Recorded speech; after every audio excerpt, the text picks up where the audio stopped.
Bom dia a todos. Nós estamos aqui no Centro da Memória da Engenharia, que cujo gestor é a Associação de Ex-Alunos da Escola de Engenharia da UFMG. Nós estamos aqui na quinta edição do programa, de um projeto que chama História da Engenharia Contada pelos Ex-Alunos. Esse projeto é patrocinado pelo CREA-MG, a quem nós agradecemos. Contamos com o apoio da diretoria da associação. E eu também conto com o apoio da equipe, né?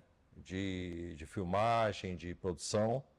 E hoje nós estamos entrevistando, na quinta edição, a engenheira civil formada em 1993, a nossa colega Peg Sayonara Mendes. Falei certo, né, Peg? Fala, isso mesmo. Peg, você é muito bem-vinda aqui. Em mais esse programa, nós já entrevistamos outros colegas de todas as engenharias. E você tem algo muito importante para passar para nós a partir do seu trabalho, da sua formação, da sua atuação profissional, inclusive na atualidade. Então, eu vou conduzindo a nossa conversa, porque isso aqui não é uma entrevista técnica, é uma conversa entre colegas. Eu vou conduzindo a partir de toda uma trajetória até a Escola de Engenharia, depois nós vamos para o curso e para a vida profissional. Então, antes mesmo de nós chegarmos ao curso de engenharia, eu quero saber se você é de Belo Horizonte, é mineira, de alguma cidade mineira, onde você nasceu. Me fala um pouco sobre isso. Bernardo, obrigada, né? Primeiro, obrigada pelo convite, muito bom estar aqui. Bem, eu sou mineira, sou do norte de Minas, de Janaúba. Na verdade, eu nasci numa fazenda perto de Janaúba. Aí mudei para Janaúba, fiquei até o segundo grau, que era meu ensino médio, e aí que eu vim estudar em Belo Horizonte, fazer engenharia. Então, eu sou do interior. Você veio para estudar, para fazer o vestibular para engenharia, para a seleção, passar pela seleção, ou veio antes? Não, é porque eu estudei em escola pública, né? Fiz o primeiro... Primária, escola pública. Até o ensino médio, escola pública. Então, vim para Belo Horizonte para tentar vestibular. Então, fiz... você passou toda a sua formação lá? Toda lá. E naquela época, eu fiz magistério. Imagina, estudei para ser professora, então não tinha quase nenhuma matéria, né, disciplina que eu precisasse estudar para um vestibular. Então, eu vim para fazer cursinho. Sei. Então, na época, o cursinho era o Pitágoras, eu fiz uns 6 meses de Pitágoras para poder tentar vestibular, porque muitas das disciplinas, realmente, alguns assuntos eu nem conhecia. Olha que... Então, para chegar... E assim, não saí do interior para ser engenheiro, não. Eu queria aquela história de jovem querer sair para o mundo. O que eu queria era sair do interior, para sair do interior você E tinha essa que definição da engenharia acontecia, não tinha essa concepção quando você era menina, jovem? Na verdade, não. Foi por acaso? Foi por acaso. Gente, que interessante. Na verdade, eu brinco que eu estava na fila lá no campus da UFMG para fazer inscrição para Direito. Não sei por que na hora eu me inscrevi para Engenharia. Até hoje eu não sei. Gente, eu fui engenheira meio que por acaso. Está um pouquinho fora da curva do pessoal se identifica, né? E por acaso você se matriculou na engenharia. Não tem nenhum histórico familiar de engenheiro, nada? Não, meus pais, né? Meu pai é fazendeiro, a minha mãe, não tem. Acho que eu fui a primeira engenheira da família. Essa trajetória que você teve, curso médio, não teve científico, foi normal. Não, Então, na verdade, você não teve o conhecimento necessário para fazer a seleção e veio adquiri-la aqui através de um cursinho. Você foi muito bem, viu? Porque com 6 meses consegui absorver esse nível de conhecimento. Porque, tipo, física, química orgânica, química inorgânica, eu vim saber da existência, da diferença, eu acho que foi aqui. Ah, é? E aí o vestibular foi ainda no Mineirão? Ainda tinha aquela prova no Mineirão? Não. Eu fiz em 88. Foi, se não me engano, na escola de engenharia lá da UFMG. que ainda era um galpão, né? Porque acho que tinha pegado fogo, não sei, eu estudei Sim. quase o tempo todo dos 2 primeiros anos que a gente fica no campus, No ISEX. no ISEX. Se não me engano, a prova foi lá, não me lembro. Então, nessa trajetória familiar, não tinha nenhum histórico de engenharia. Nada. Aconteceu com essa memória Meio sua. por acaso. Por acaso. Isso aí é a primeira entrevista que eu faço, que eu escuto isso, viu? Chegar lá. Foi por acaso. E a partir desse vestibular aqui, como é que você sentiu com o ISEX, com... Vamos para o ISEX, o curso básico. Os 2 primeiros anos, igual eu falei, do interior, fazendo magistério. E era muito pesado, né? Química, física. Então, os 2 primeiros anos, enquanto o pessoal estava lá tudo no DA, jogando sinuca, tomando cerveja, eu era daquela que estudava mesmo, porque era muito mais difícil para mim, que não vim de um segundo grau do ensino médio com muita base. Então, para mim, foi bem difícil os 2 primeiros anos. Que Mas não coragem, tem nenhuma disciplina. E que determinação a sua. Mas foi tranquilo. Cálculos também, né? No cálculo eu não sentia tanta dificuldade, não, porque a matemática eu sempre gostei. A minha dificuldade era a química mesmo. Tinha uma professora, uma japonesa, que em 100 alunos, né? Acho que só passaram 6. Isso eu consegui. Era uma japonesa que eu queria lembrar o nome dela, porque ela era meu Deus. Mas a maior dificuldade eu acho que era a química mesmo. Então. É engraçado que tudo que nós conhecemos na formação intermediária, né, no científico, ou em algum outro curso semelhante a um cursinho, quando chegava no ISEX, você encontrava sempre algum didata, que eu não sei se poderia classificar dessa forma, que tinha uma abordagem que você não compreendia. Eu tinha uma facilidade enorme com física, enorme no Colégio Santo Antônio, onde eu estudei. E era expoente lá nas provas, saía muito bem em todas elas. Quando eu cheguei no ISEX, teve Física 1, Física 2, Física 3. Na Física 3, ninguém entendia nada. Então você deve ter sentido isso com Química também. Você não entendia.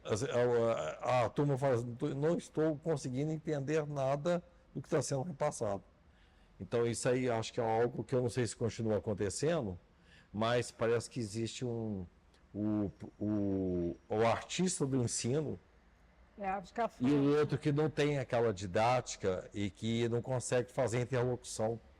Então, às vezes, ele não consegue passar claramente o que tem que ser passado e confunde a mente de quem está... por exemplo, o cálculo. Eu acho que eu dei sorte com os professores, que realmente eu não tive dificuldade com cálculo. Não tive problema com cálculo. Tá. E aí, depois que você passou de lá, veio para o curso profissional. Você chegou a adiantar alguma disciplina no ISEX? Porque tinha essa possibilidade de você já no ISEX adiantar alguma disciplina aqui. Eu acho que, porque na verdade, o que eu me lembro, a gente já tinha aula, algumas disciplinas eram aqui. Eu lembro que mesmo lá... Desenho era aqui. Algumas, por exemplo, materiais que era com Tarek, eu lembro que a gente vinha para a aula dele aqui, eu não lembro o ano, mas a gente já tinha algumas disciplinas que a gente já disse, que a gente falava, descia para cá. Mas nessa trajetória, você sentiu alguma diferença entre ISEX e Escola de Engenharia? Que diferença que é outro mundo. É outro mundo, você não acha? A gente ficava 2 anos lá, aquela coisa de campus, distante de tudo, a gente ficava lá o dia inteiro, aquele lugar distante, ermo, né? Diversos cursos, né? Cursos. Colegas de outros cursos. Aí lá tudo muito longe de tudo, né? Então a gente ficava meio que isolado. Foram 2 anos de isolamento. Eu que andava era de ônibus, então a gente pegava carona, era aquela loucura de campus. Exatamente. Eu fui lá recentemente, é uma outra estrutura, né? Então, voltando aqui, a gente voltou, tipo assim, voltou para a cidade, né? Mas essa unidade aqui, a Faculdade de Engenharia, o que ela significou para você? Você chegou em casa, porque você fez um vestibular, mas eu me identifiquei, assim. Você se identificou aqui? Foi um curso que eu fiz por acaso 5 anos. Assim, eu entrei por acaso, mas foi um curso que eu me identifiquei muito. Eu assim, me dediquei os 2 primeiros anos para poder, por conta das matérias, que eram realmente difíceis para quem não tinha uma base da área. Mas depois aqui, os 3 anos que a gente ficou aqui, eu achei muito bom. Porque a turma era aí já era, mesmo aqui sendo os cursos, pessoas de vários períodos, né? Mas era uma convivência muito boa, eu gosto muito. Essa convivência é muito boa. Eu acho isso muito notável, porque quando nós falamos aqui, a Associação de Ex-Alunos de Engenharia do FMG tem uma familiaridade, né? Colegas que se conhecem ou que trazem outros, e a gente se identifica quase com um corporativismo, né, de colegas da UFMG no curso de engenharia. E esse é o motivo, um dos motivos que me motivou a criar esse projeto, foi porque nós tínhamos aqui um diretor, atualmente ele não tem vindo mais, mas ele participou muito tempo aqui, o Geraldo Disseu de Oliveira. E ele chegava nas reuniões e começava a contar casos das turmas na escola de engenharia. E eu achava aquilo assim, muito notável, muito divertido. Então nós sempre temos casos de colegas, né? Histórias de colegas no curso, porque criava uma proximidade diferente do ISEX. Porque aqui nós éramos colegas de formação, lá era um curso básico. E isso impressiona, porque você começa a ver matéria de cunho profissional, né, passa a ter uma percepção diferenciada do que é o exercício profissional, das possibilidades, e começa a ter mais desejos, né, de atuar profissionalmente. Você sentiu isso quando você começou a fazer isso? Exatamente isso. Assim, lá a gente estava estudando para passar naquelas disciplinas, e naquele sistema. Você ia, entrava numa sala, fazia... não tinha uma conexão. Eu, pelo menos, eu não criei uma turma no ISEX. A minha turma de engenharia foi aqui no centro. E essa turma que a gente cria, esses grupos que acontecem, aconteceu com você, ter um grupo de colegas mais próximos? Sim, a gente tem. A gente ficou, na verdade, um tempo fora, assim, que a gente encontrava com um ou outro, mas isso a gente resgatou depois de um tempo, então a gente já tem. E hoje facilita muito, né? Você ter um grupo de WhatsApp, então a gente tem o grupo do WhatsApp dos colegas da UFMG de 93, a gente encontra.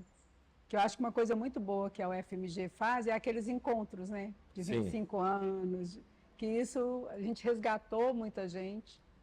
Eu tenho um grupo de colegas, PEG, que até hoje nós mantemos esse contato. Éramos 7. Infelizmente, hoje nós somos 6. Alguns desertaram mais distantes, mas reunimos sempre. Porque tem quem mora fora, mas é diferente, porque tem o grupo da minha turma que reúne de 2 em 2 meses.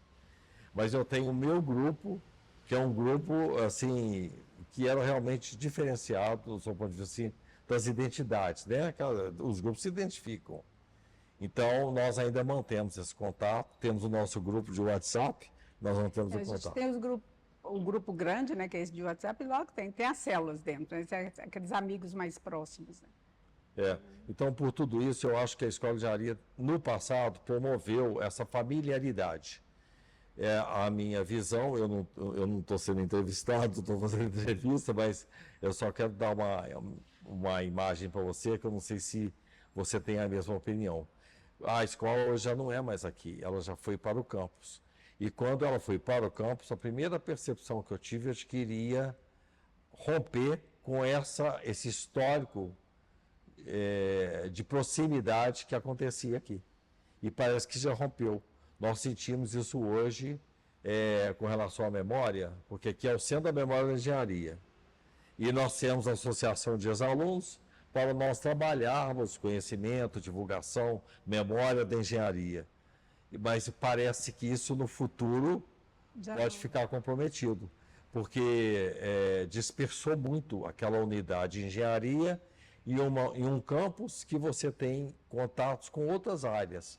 Eu não estou falando que isso é negativo, mas parece que mudou essa proximidade. Deve ser o que a gente sentiu lá no início, nos 2 primeiros anos, né? Porque é muito amplo, então as pessoas hoje vivem também um pouco, acho que no mundo virtual, então vai, faz o que tem que executar no campus, mas não cria esses laços, esses vínculos, porque aqui era uma unidade menor, a gente convivia muito tempo, então aqui a gente criava os núcleos e esse vínculo. Acho que o campus talvez não tenha isso.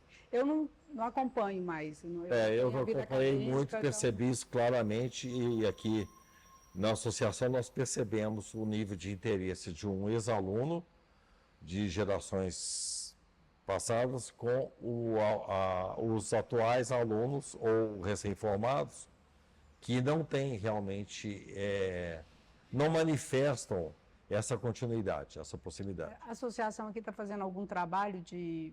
Tentamos sempre fazer de divulgação, de palestras para levar a eles, para trazê-los, mas existe uma dificuldade. Eu acredito que se fosse aqui, nos prédios, no nosso campus aqui, seria muito mais tranquilo. Fácil. Muito mais tranquilo. Mas a mudança para lá e ficou muito grande, né? Aqui parece que eram 20 e poucos mil metros quadrados, lá passou a ser 63 mil metros quadrados de área construída. Então, veja você, 3 vezes maior, e nós éramos 6 cursos, hoje são 14 cursos de engenharia. E o campus, ele como você falou, é gigantesco. Você entra e você sobe aquelas escadas, entra na sala. Então, não cria, não tem muito contato, né? No passado, nós tínhamos aqui o conhecimento dos profissionais que lecionavam aqui. Atualmente, nós temos um corpo docente que trabalha muito na área de pesquisa e tem muita opção de pós-graduação, de outros cursos de formação. Então, tem essa qualidade hoje que a Escola de Engenharia oferece, mas não tem aquele aconchego dos nossos DAs, das nossas interações. Então, a partir dessa formação, quando você começa a finalizar, tem sempre um destaque. O que te chamou mais atenção aqui nesse conteúdo técnico da Escola de Engenharia, de professores? Tem alguém que você gostaria de destacar na sua formação? A disciplina e o docente, o professor. Sim, a gente teve professores muito bons, assim, né? Assim, lembrar de nome é que vai ser... Porque eu estou lembrando que eu fiz a engenharia e depois eu fiz engenharia sanitária. Então, o que está mais recente é a engenharia sanitária. Que seja na sanitária. Tá? Mas tem nossa, eu esqueci o nome dele, que ele era muito bom. Vou tentar lembrar o nome, que é da engenharia. Agora, na engenharia sanitária, a gente teve também um corpo técnico muito bom. Teve um professor que era o Galegos Crespo, o nosso grupo de WhatsApp da engenharia sanitária chama Galegos Crespo.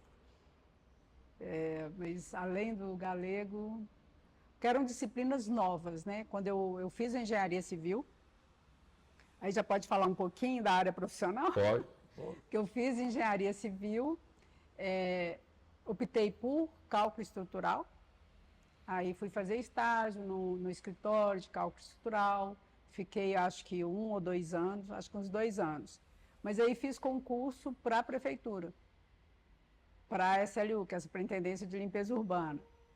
Então, que é um assunto que na engenharia, limpeza urbana não tinha. Pois mas nós vamos entrar nessa área, eu vou voltar um pouquinho para lembrar que você falou que você entrou na área de cálculo estrutural. Cálculo estrutural. E isso tinha uma razão.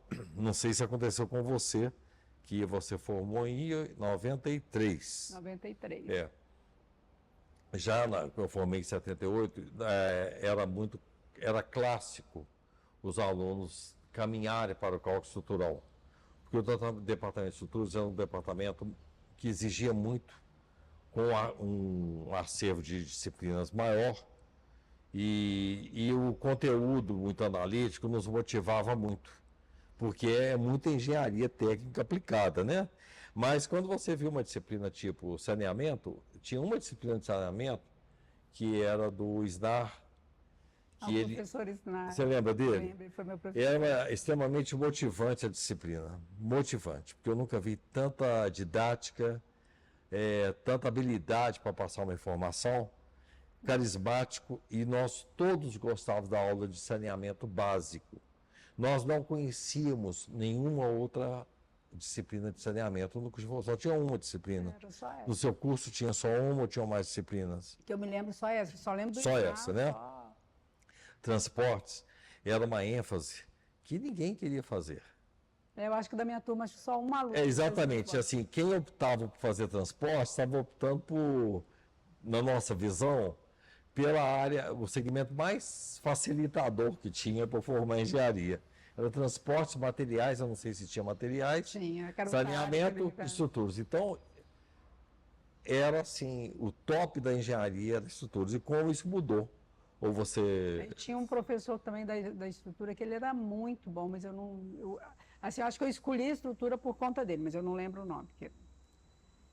Mas, assim, eu fiz e gostei muito. Tanto é que aí eu fui fazer estágio e trabalhar com um engenheiro que ele tinha um escritório. Eu fiz estágio na CEMIG na época. Aí tinha um engenheiro que ele tinha um escritório, eu fui trabalhar com ele nesse escritório quando terminou meu estágio na CEMIG.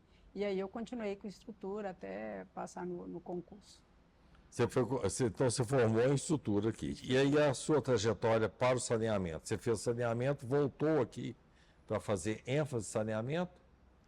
Ou... Porque como eu passei, eu estava fazendo estruturas, né, eu estava trabalhando com estrutura, com cálculo estrutural,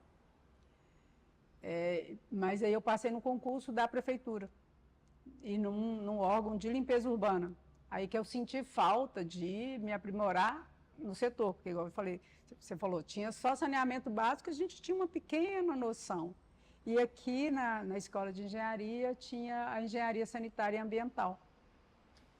Quando você passou desse concurso da prefeitura, PEG, você passou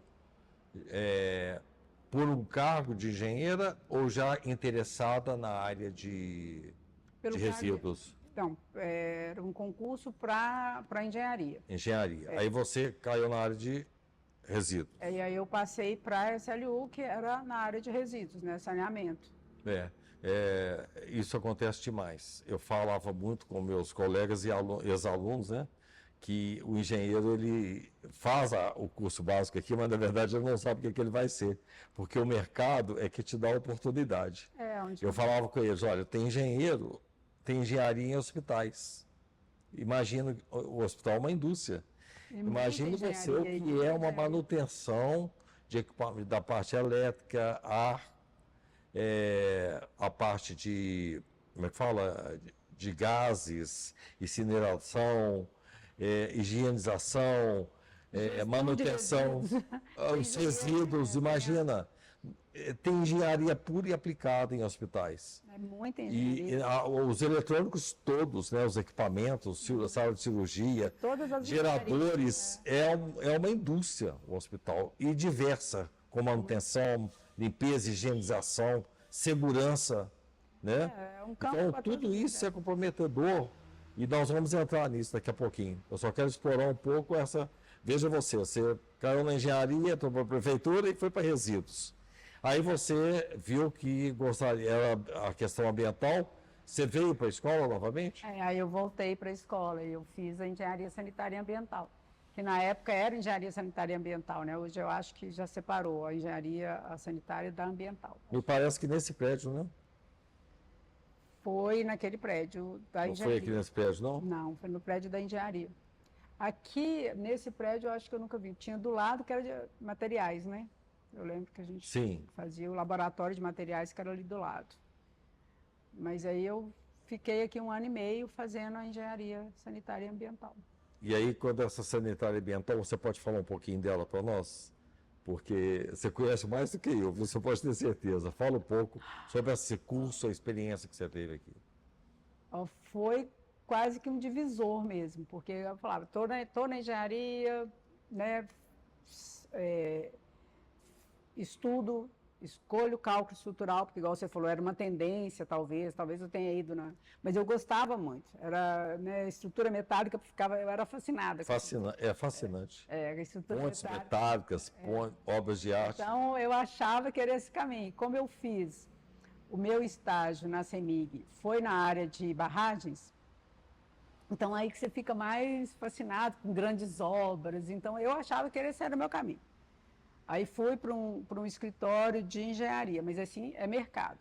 Aí você começa o seu tempo de concurso. Aí eu fazia concurso de tudo. Fazia, né, você faz concurso tanto na área, tudo que era de área de engenharia, mas por vários mercados. Aí passei na prefeitura, não sabia nem direito limpeza urbana, a gente nem prestava atenção em limpeza urbana.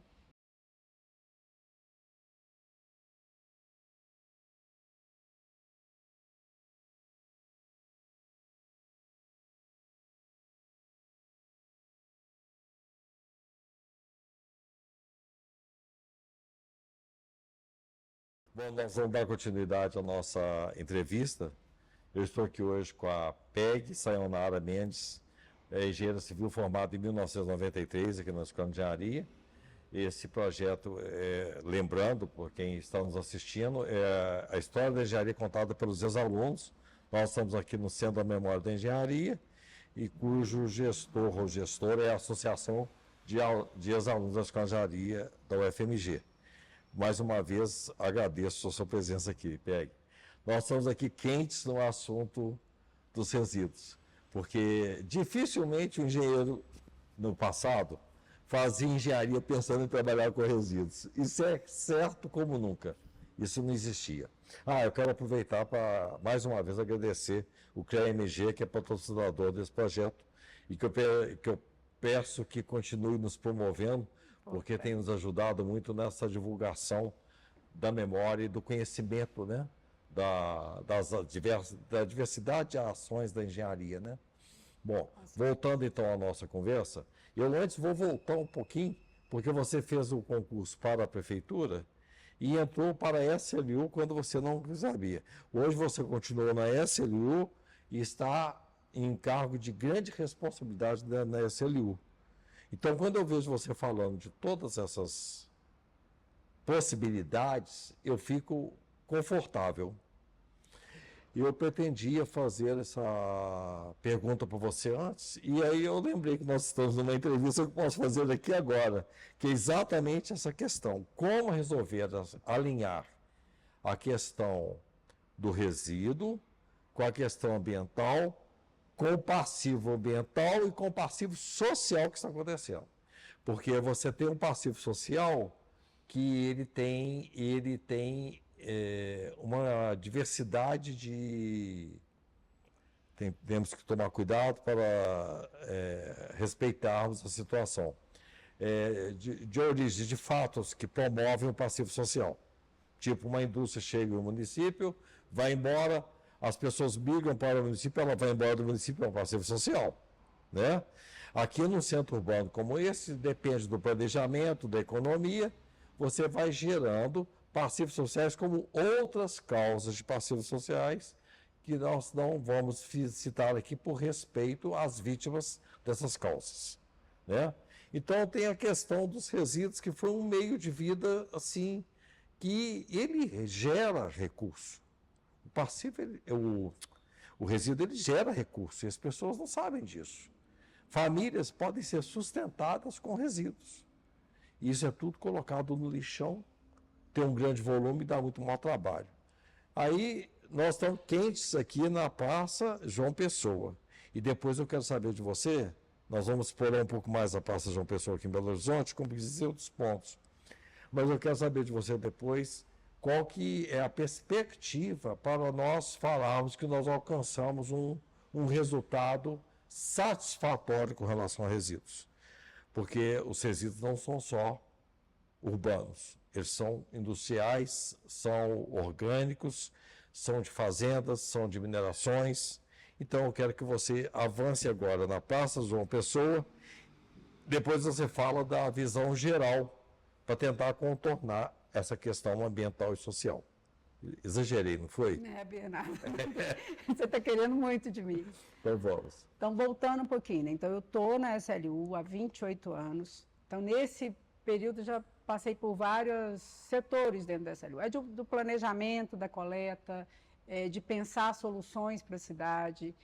A penúltima área que eu tive lá foi operacional, que é onde a gente vê mesmo como que a gente planeja, fica assim, tudo idealizando. E depois é você colocar a execução dessa coleta, destinação dos resíduos. Então, tudo é muito desafio. Então, nesses 28 anos, eu posso falar, ó, a gente já avançou muito. Mas o desafio da gestão e manejo de resíduos, ele é muito grande. Envolve várias questões, como você disse, são questões sociais, são questões financeiras, são questões de logística, são questões políticas, né? Então, assim, contornar tudo isso, ou transformar tudo isso em soluções que melhorem realmente a gestão e manejo de resíduos, é um desafio muito grande. E, assim, é fundamental que tudo isso envolva a população, que é a mobilização, é conhecimento, é educação ambiental. Enquanto a gente não levar isso até a população e que ela trabalhe junto com o poder público, a gente não vai ter solução. Né? A gestão de resíduos, igual você falou, envolve esse resíduo que é o resíduo urbano, que todo mundo coloca na rua esperando que o poder público dê um passe de mágica, tire. É um outro serviço que a gente executa e que ele é muito difícil de manter a cidade, que é a varrição. Né? Você vê hoje, a gente tem garis, a gente tem varredeira mecânica, provavelmente são poucos o que vê que a gente faz ela à noite, para grandes corredores, viadutos. Então, manter uma cidade limpa é um trabalho grandioso. E a gente, assim, tenta, e a percepção em Belo Horizonte é uma percepção de que a cidade está suja. Mas a gente trabalha em Belo Horizonte 24 horas para tentar limpar. E é um serviço caro, muito caro. Então, tem que ter uma participação da população para minimizar essa sensação de que a cidade está suja. E o problema social hoje, igual você falou, o Grupo Maladezes, é um dos grupos de catadores autônomos que estão se organizando. As associações de catadores, elas já são associações organizadas, elas são parceiras, né, elas fazem parte das contratadas de limpeza urbana. Então, a gente não está fazendo nenhum favor, tem que ser um serviço pago. Eles fazem parte da formalização da cidade para a contratação de serviços. Igual a gente contrata uma grande empresa que tem esses caminhões, que coleta, que varrem, a associação de catadores também, elas são contratadas. O sistema é diferente de contratação, mas são empresas contratadas e remuneradas. Elas fazem parte do sistema de limpeza urbana. Os catadores autônomos, aí a gente ainda tem que levá-los, porque muitos não querem se organizar, eles não querem fazer parte de associações. Então, a gente já tem que pensar estratégias diferentes de trabalhar com essa população, que são os catadores autônomos, de forma que eles trabalhem de uma forma pelo menos mais organizada. Você falou do Grupo Maladezas. É um problema que o pessoal ali do entorno, os comerciantes, eles reclamam, ou a população reclama, passa ali, tem aquela montanha que eles chamam de lixo, mas que são materiais recicláveis, que eles estão fazendo o trabalho deles e ganhando o dinheiro deles. Então, tem que entrar o poder público intervindo de uma forma que organize a cidade. E é isso que a prefeitura está tentando. Vocês têm mais de um foco como esse, não tem? Ou esse é o mais expoente que tem na cidade? Esse é o mais... Eu vejo que é o mais organizados. Então, por exemplo, eles já conseguiram chamar a atenção do Ministério Público e de outras organizações que estão focadas em arrumar uma solução para esse grupo, de tirá-los da praça, né, porque não dá para eles continuarem trabalhando daquela forma no espaço público, que aí eles não permitem que outras pessoas usufruam daquele mesmo espaço. Não tem jeito. Tem uma praça ali, as pessoas não sentam ali, não ficam... Não tem jeito. Então, assim, tem que ser uma solução que atendam a todos, né? A gente não pode privilegiar um grupo. Para o Grupo Maladezas, o que a prefeitura está pensando é criar um local de triagem. Tem um outro projeto da prefeitura que é fazer um grande galpão, que chama um galpão de triagem. É onde os catadores autônomos podem ir, triar o seu material, já ter um ponto de venda onde eles já consigam também escoar esse material reciclado. Então, isso é uma proposta que está sendo estudada e que talvez seja um bom encaminhamento. Eu vi você falando sobre possibilidade de criar esse ponto com banheiros, para Esse é um higienização. pequeno ponto, já é uma área menor. Eu acho muito importante. Para o grupo Maladeira. Acho muito Dar importante. condições dignas, né? Inclusive a alimentação. Eu acho que é importante porque acaba com essa situação de mendicância, eles ficam muito desassistidos, é a minha visão. Eles não têm condição, às vezes, de ter um trabalho formal. E nós temos que respeitar isso, né? Não adianta. Nós, engenheiros, temos que abrir a cabeça para essa questão social. Então, você não pode chegar com pragmatismo e falar que você pode determinar que eles têm que mudar o comportamento. Isso não existe. Aí você tem que entrar na psiquiatria, não é a nossa área, né? Aí você pode oferecer alguma coisa que promova, que patrocine a fisiologia deles, um bom sanitários. Eu passei na Savassi outro dia, tem as fontes lá, tinha um grupo lá tomando banho. Você entende? É isso que o poder público tem que fomentar, né? Soluções para essa população. Nossa realidade é que a gente tem uma população que vive nas ruas.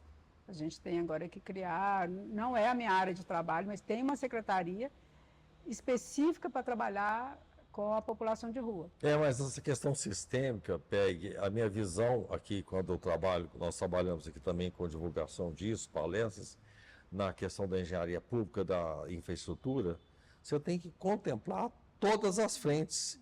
E aí você não pode ficar alienado de como lidar. Então tem que ter uma interação, resíduos com a área social. Não pode ter trabalho isolado, tem que ser interativo.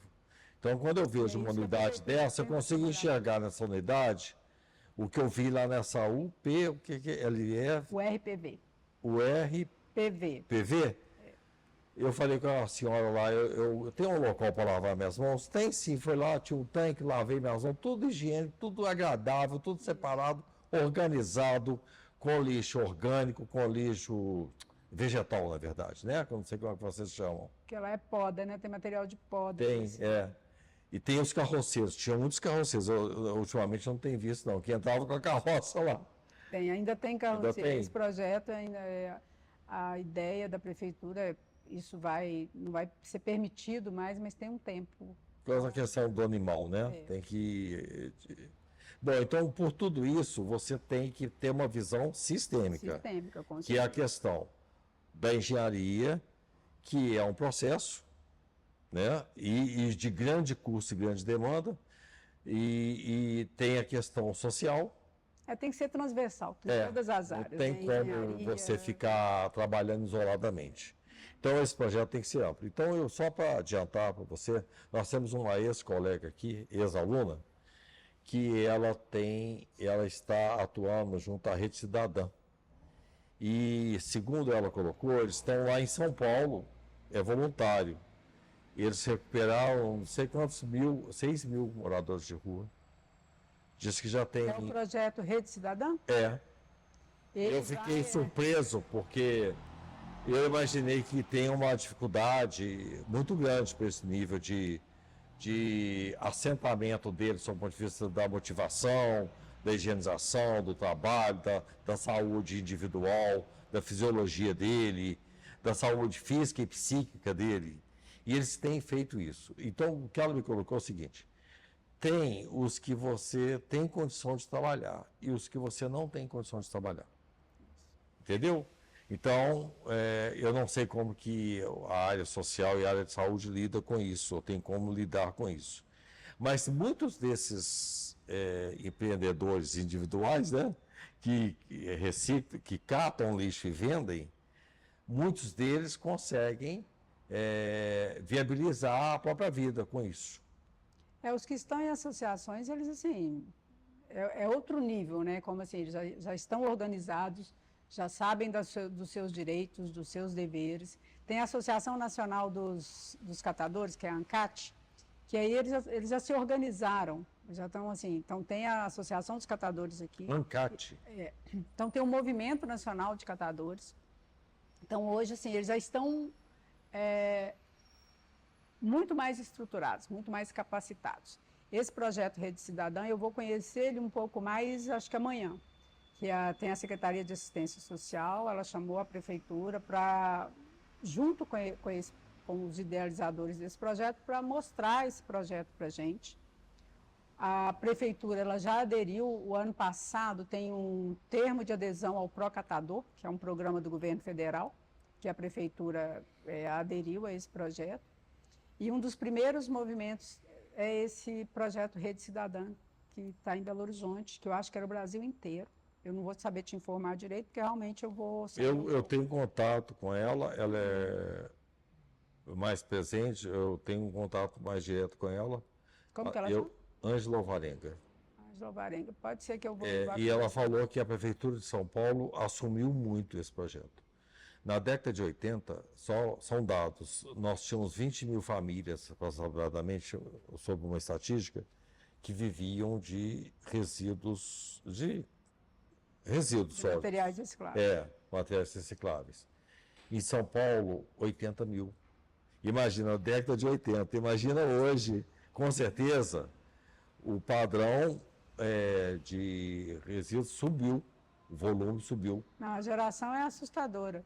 Mas esse projeto Rede Cidadã mesmo, falando dos catadores em situação de rua, esse projeto eles doaram para a ANCAT, que é a Associação Nacional de Catadores, um trailer. Eu acho que ele vai começar a rodar aqui em Belo Horizonte. A prefeitura ela vai ajudar no sentido de a gente vai organizar, vai ceder um local para a guarda desse trailer. Mas é um trailer que ele vai rodar a cidade inteira, levando material de higiene, EPI, treinamento para esses catadores autônomos, justamente para treiná-los um pouco mais na atividade, né? Organizá-los mais. Então, acho que vai ser um avanço aqui em Belo Horizonte com esse trem. Eu ainda penso, não sei, são coisas de engenharia, numa área maior, específica, em que eles tenham tudo. Alimentação, higienização, vai ser acompanhamento. provavelmente esse galpão grande, então vai ser o galpão de triagem. Eu penso muito nisso. Porque os galpões hoje, eles já têm os galpões formalizados, que são as associações contratadas pela SLU, já são galpões estruturados com tudo isso. Que tem a esteira para você triar, eles trabalham com EPI, banheiro, tudo isso tem. Tem os pontos de lixo urbanos aqui. Eu estava em uma palestra e falei sobre esse ponto. Porque eles catam o lixo, no meio do reciclável, catam o reciclável, no meio vai o lixo comum. Aí eles pegam o reciclável e jogam o lixo comum num ponto. Eu vou te falar qual é o ponto. Sabe onde tem aquele viaduto Itamar Franco? Ali na Via Expressa, no Barro Pedro Carlos Prates. Onde era o Helena Greco? Pouco depois da rodoviária? Não. Ali no Carlos Prates tem um viaduto metálico, uma ponte metálica onde passa o metrô. Ah, tá. Pouco à frente tem o viaduto do Itamar Franco que passa por cima dele. E naquela esquina ali, você vem pelo Andradas para pegar a Nossa de Fátima à direita, ali é um ponto. Esse ponto, e dentro de uma área da rede ferroviária, ocorreu uma ocupação. Então eles catam, vêm com os carrinhos, catam tudo e colocam o resíduo, o lixo ali, e ateiam fogo, como acontece em toda a cidade. E eu estava falando que a questão do processo educacional e do desconhecimento é porque é muito confortável você pegar um lixo. Você acaba de jogar um lixinho lá no meio, né? Essa questão E o outro vai, cata aquilo, o que eu vou fazer com esse lixo? Coloca ele naquele ponto, aí tem que colocar fogo. Então eu vejo o serviço de limpeza continuamente lá. Limpa hoje, amanhã já está lotado de lixo de novo. Falando da Lagoinha, aquela Praça do Peixe, que é atrás da rodoviária. Sim. A gente mantém turma lá 24 horas por dia, limpando o dia inteiro. E a sensação de que lá está sujo. Você acaba de limpar, a pessoa vai lá e joga uma... E aí tem ali aqueles moradores em situação de rua que são pessoas já em situação bem de vulnerabilidade social. Que aí eles triam, jogam, deixam tudo aberto. Ali é um problema crítico nessa cidade. Problema crítico mesmo. Acho que, na verdade... A Helena Greco embaixo é outro drama. Exatamente. Eu levo tudo, não levo para eles. Não porque eu estou contra eles, mas porque eu sei que eu não estarei efetivamente contribuindo. Estou disposto a contribuir, inclusive, em ter ideias, o que vocês precisarem, seminários, nós estaremos presentes, a associação estará presente, como o espaço ele é para isso. Nós temos conversado aqui. Sim, gostei muito do Sim. espaço. Então, Nós eu acho que temos a gente tem que aqui. se apropriar desses espaços até para levar, né, a associação, o conhecimento Nós que tem temos, essa exato, associação. sim, nós temos aqui um programa que esse ano vai acontecer, efetivamente. Trazer escolas aqui, nós vamos falar muito de resíduos, da postura, fazer um conteúdo para divulgar e para motivar esses estudantes que amanhã estarão fazendo algum outro curso, ou talvez até engenharia, ou só um pouco da engenharia, e a amplitude dela, porque essa área de resíduos ela é desconhecida no país. Bom, A SLU colocamos à disposição. exatamente, mas a né? Associação de Ex-Alunos está disponível para parcerias e espero que você amanhã conheça a Ângela, porque eu tenho quase certeza de que ela estará presente nesse projeto da Rede Cidadã. Você pode falar aqui em nome da nossa associação, porque ela é daqui também. Ela foi entrevistada aqui também. Então agora vamos passar para Minas Gerais. Minas. Aí já é uma outra área, uma outra extensão com relação a resíduos, porque é diferenciado. Não é isso? Isso, né? Tem Minas, 853 municípios.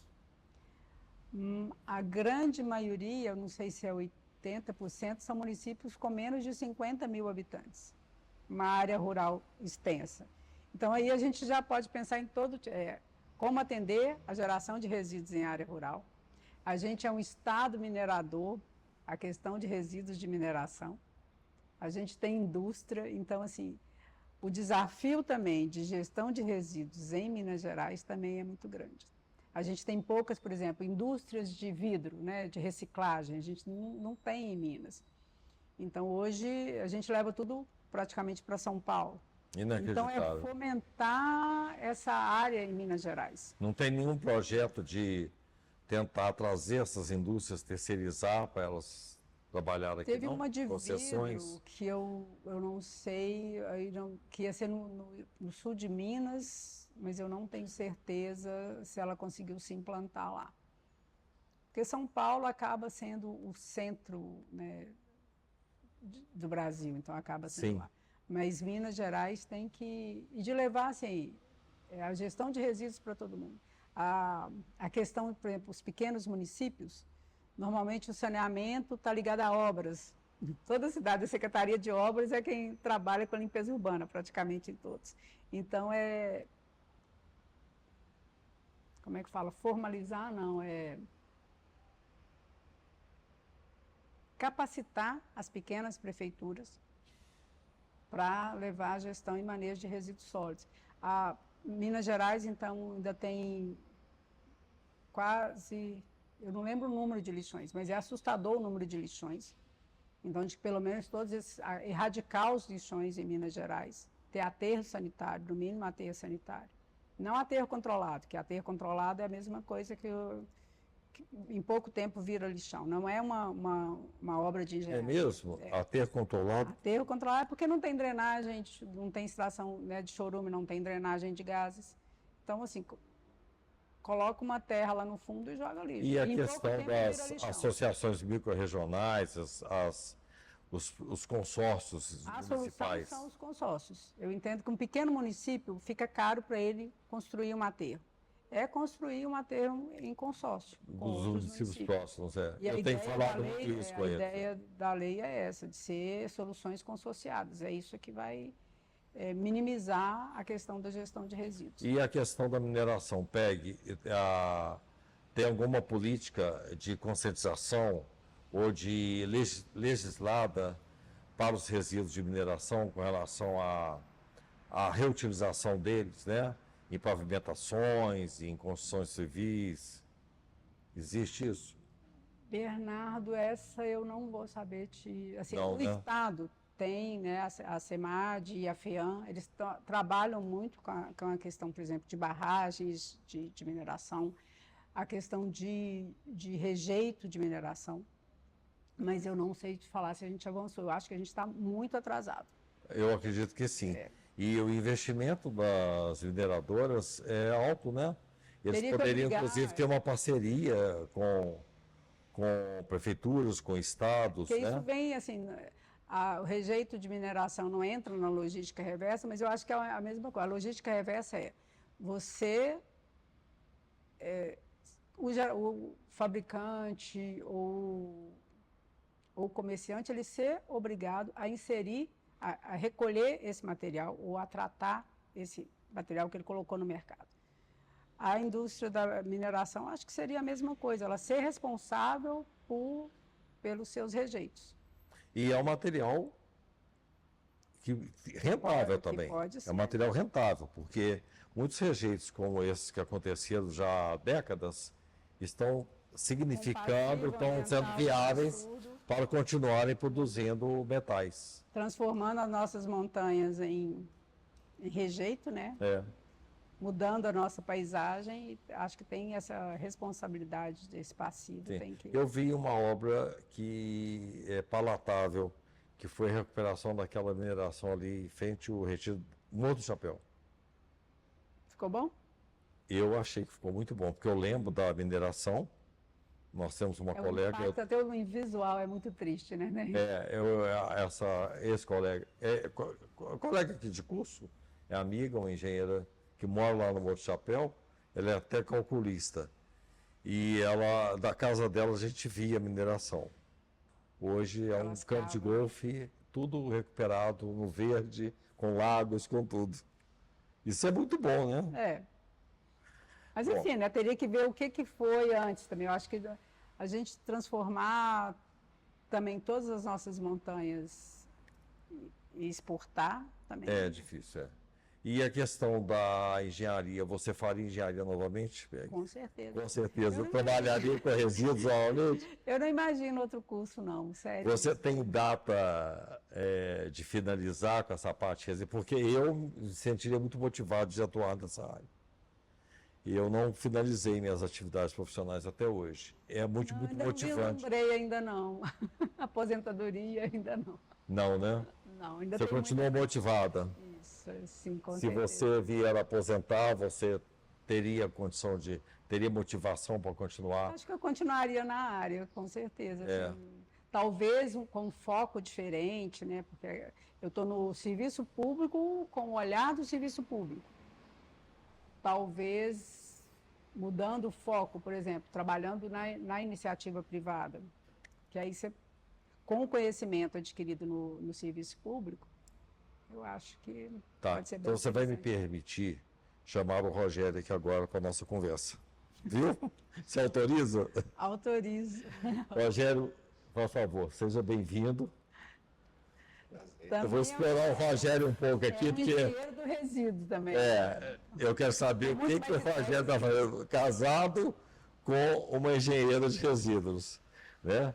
Fala um pouco, porque eu achei curioso, porque pela experiência que ele colocou aqui, ele tem um segmento que é da área de energia, não é isso, Rogério? Sim, minha formação também passa pelo saneamento, por resíduos, né? Eu também sou engenheiro da prefeitura, fui diretor da SLU, foi onde eu conheci a PEG, foi onde... Você foi diretor da SLU também? Sim. Olha. Na SLU nós implantamos a primeira geração com biogás, né? Nós lá implantamos uma usina de geração de 2,4 megawatts utilizando o biogás do aterro sanitário da BR-040. E desde aí que eu estudo, eu fiz mestrado nessa área, né? Meu mestrado foi exatamente orientado até pelo professor Gilberto aqui do DESA.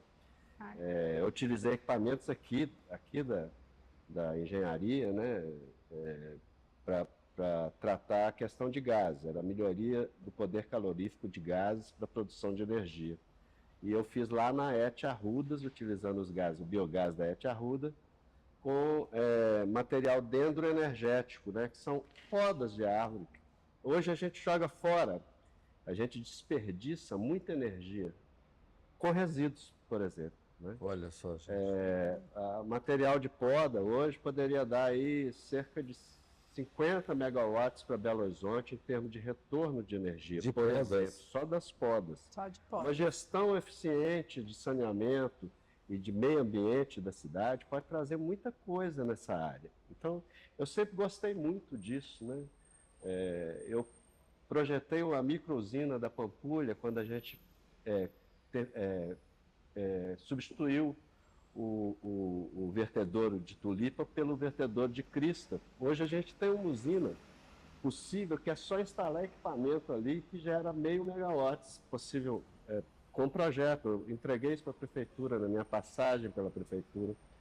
Então, assim, eu gosto muito dessa área. E a PEG é alguém que construiu política pública aqui nessa cidade, né, de saneamento de resíduos, né? Ela não falou, mas sempre foi diretora da ABS, que é a Associação Brasileira de Engenharia Sanitária. Não deu tempo. Então tem uma trajetória... por isso que eu chamei ele para ele fazer agora o complemento da sua fala. Então ela não passou por aí, mas ela está na ABS há muito tempo, fez muitos seminários nacionais, né, de saneamento e de resíduos junto com a ABS, né, os maiores congressos de saneamento na América Latina são promovidos pela ABS. O ano retrasado foi em Belo Horizonte, né? Congresso excepcional. Com mais de 5 mil. O próximo será em Brasília daqui a pouco. Estou fazendo propaganda da ABS. Eu vinha a participar da ABS através dela, né? Quer dizer, então. Já foi diretora. Ela traz 5 mil participantes no ano passado? De Belo Horizonte foi cerca de 5 mil. E a gente quer o mesmo público, até maior, para Brasília. E o tema de Brasília vai ser saneamento para quem não tem. Porque sempre a gente fala, saneamento para todos, equidade, taranã. É saneamento para quem não tem. É de pensar soluções para pequenas cidades, para a população rural, para áreas, por exemplo, muito íngremes, tipo Belo Horizonte. A gente tem que pensar soluções para as vilas e favelas. Belo Horizonte hoje atende com coleta 96%, mas ainda tem uma parte de Belo Horizonte que a gente não consegue atender. Tem as ocupações, né? A ocupação hoje é um dos problemas, um dos desafios que a gente tem em Belo Horizonte. Você falou que atende como coleta. Coleta domiciliar. E a coleta de recicláveis, eu queria mais ou menos o percentual. É baixo, né? Perto da necessidade. É porque a gente vai falar em número de bairros, tem os pontos de entrega voluntária, mas a gente atende uma boa parte da cidade também. O número eu fico te devendo, o percentual. Tá bom. Então agora eu vou explorar um pouquinho mais, que nós sempre terminamos a nossa entrevista. Eu quero escutar. Você chegou então. A entrevista é dela, então você como é resíduos. Eu te falei, se fosse o Rogério... Você ia falar muito. Rogério, a questão dos gases eu achei muito interessante. E a questão inclusive do lixo, das podas. Eu gero muito lixo de poda, mas é muito. Porque é incrível como tem demanda, né? Hoje a gente está aterrando tudo, né? O que o Rogério fala é que tem soluções para essa poda. Tem potencial para... Claro, tem um material dendroenergético, né, que a gente chama de geração de energia com madeira, né? Então hoje o aproveitamento dessa energia é totalmente possível e muito tecnológico. Mas nada está sendo implantado no país ainda? Não, já tem alguma coisa sendo implantada. São Paulo já tem alguma coisa de gaseificação, né, desses produtos, que foi o meu tema. No norte do Brasil tem alguma coisa com o material das frutas, né, que também estão aproveitando. E tem estudo com coco também, para usar o resíduo de coco para geração de energia também, né? Mas em termos de energia, eu acho assim, e em termos de tecnologia, porque nós estamos falando de engenharia, da trajetória, daquilo que evoluiu, né? Acho que a gente tem muito que fazer. Temos. Porque ela falou da aterro sanitário. E nós, quando fazemos uma conta, quanto custa aterrar? Custa R$120 a tonelada. Eu já não estou atualizado com o custo, estou longe há muito tempo, mas era esse valor na minha época. R$120 pôs lá no aterro e resolveu. Não é. Porque ninguém faz a conta futura, ou trazer a valor presente o impacto ambiental do aterro. Quanto custa manter um aterro? Por exemplo, a SLU mantém um aterro com 30 milhões de toneladas na BR-040, bairro Califórnia, ok? Quantos quilos de resíduo põe lá por dia, por mês? Quantas toneladas? Zero. Quanto custa aquilo? Custa 45 milhões do bolso do cidadão manter aquilo por mês, porque tem drenagem. Por ano. Por ano. 45 milhões de reais. Por quê? Custa drenagem, custa a operação de gás, de biogás, custa toda a segurança, custa tomar conta daquilo. É um lugar que, mesmo que se faça um parque, é um parque que vai ter que ser sempre controlado. Controlado. E esse impacto é para a vida toda. E você não põe 1 quilo de lixo. Então eu digo que custa hoje aterrar infinitos reais. Exatamente, muito bem colocado. Manter o aterro sanitário, que nós vamos pagar isso a vida toda. Sim. E aí a gente entrega isso para terceiros, para operação privada. Quem me diz que essa operação privada, em 50, 100 anos, não vai abandonar aquilo e que nós não vamos ter que cuidar, porque se a gente não cuidar, aquilo não vai acontecer uma renova, uma Mariana. Olha, gente, é sério uma ruptura líquida de um aterro. Um aterro sanitário é uma estrutura de alteamento amortante. Se rompe, por exemplo, o aterro que tem 80 metros de altura, no bairro Jardim, Califórnia, com 30 mil pessoas a jusante, é um acidente 1000 vezes pior do que o da Renova. E com uma recuperação ambiental 100 vezes pior do que o da Renova. Nossa. Vai parar no Rio São Francisco, um negócio desse. É muito Né? E complicado. quantas mortes teremos? Então, assim, eu chamo a atenção para isso, por quê? Porque se você traz isso a valor presente, você consegue viabilizar novas tecnologias que evitam o aterro ou que minimizam o aterro e que fazem durar, por exemplo, um aterro que hoje dura 100 anos, pode durar 1000 anos, porque você vai pôr um mínimo de resíduos ali. E aí é esse o caminho que nós Exatamente, temos que tomar. Essa reduzir, decisão né? inteligente e tecnológica é que a gente tem que tomar. Desculpa tomar um pedaço. Eu vou finalizar com vocês aqui a questão da energia solar que você tem trabalhado nessa área. Em outro momento, então, acho que eu vou te trazer para você falar sobre isso. Sim. Porque eu acho muito curioso, porque tem tanta energia renovável, tanto potencial para gerar energia, e as pessoas, de fato, não colocam em prática através dos projetos. Quem tem que falar desse projeto somos nós, engenheiros. Sim, claro. É por isso a importância desse projeto. Nós aqui estamos explorando a história da engenharia, mas também trazendo o conhecimento do profissional que ele alcança com a profissão dele. Valorizar a profissão do engenheiro. Porque eu acho que hoje também um dos grandes problemas é que eles estão deixando a engenharia de lado. Sabe? Isso eu não tenho a menor dúvida. Valorizando outras profissões e a gente tem que lutar pelos nossos espaços. Por exemplo, resíduos é engenharia. Gestão e manejo de resíduos é engenharia. Sim. Nós não podemos deixar... Né? E aí você agora vai dar uma mensagem para nós, para o Brasil, desse conhecimento seu como engenheira. O que você dedicaria para nós em palavras, sob o ponto de vista de perspectivas de futuro, a partir do seu conhecimento, da sua formação, inclusive a partir dessa conversa que aconteceu aqui, escutando o Rogério também. Como engenheira e trabalhando na área, né, de limpeza urbana, de manejo de resíduos, eu tenho que acreditar que o nosso futuro vai ser melhor.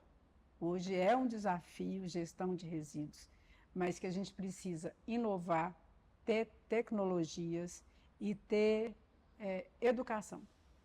É por meio da educação, né, e da engenharia que eu acho que a gente vai criar soluções e levar esse desafio, uma solução para essa questão de resíduos. Hoje é um problema muito grande, né? A nossa geração de resíduos nesse mundo consumista, se a gente não tiver uma conscientização que a gente tem que minimizar a nossa geração, reduzir ao máximo e criar soluções, tecnologias para tratar esse resíduo, a gente vai, eu acredito que um caos. Belo Horizonte, hoje a gente está numa situação confortável e bem melhor que vários outros lugares, do mundo até, mas acho que é um desafio que a gente não pode esquecer. E essa questão de educação, acho que é só pela educação que a gente vai encontrar soluções para a questão da geração de resíduos. Eu quero te adiantar, Pega, que nós aqui estamos muito focados na questão da divulgação da engenharia, do conhecimento técnico da engenharia e tentando alinhar isso com a questão educacional. Eu concordo com você, tomo isso mais como uma motivação para continuar desenvolvendo esse trabalho e eu achei que a nossa entrevista foi muito boa. Agradeço muito a sua presença, agradeço a fala do Rogério. Rogério, ainda vou explorar mais o conhecimento dele em outro momento, viu, Rogério? Eu tenho muitas ideias, irmão. tem, né, Rogério? E eu peço a você que você esteja mais presente aqui na associação com essas Parabéns, ideias, mas, assim, seminários eu e acho que a projetos. associação ela realmente tem que divulgar esse trabalho, que parabéns mesmo pelo trabalho.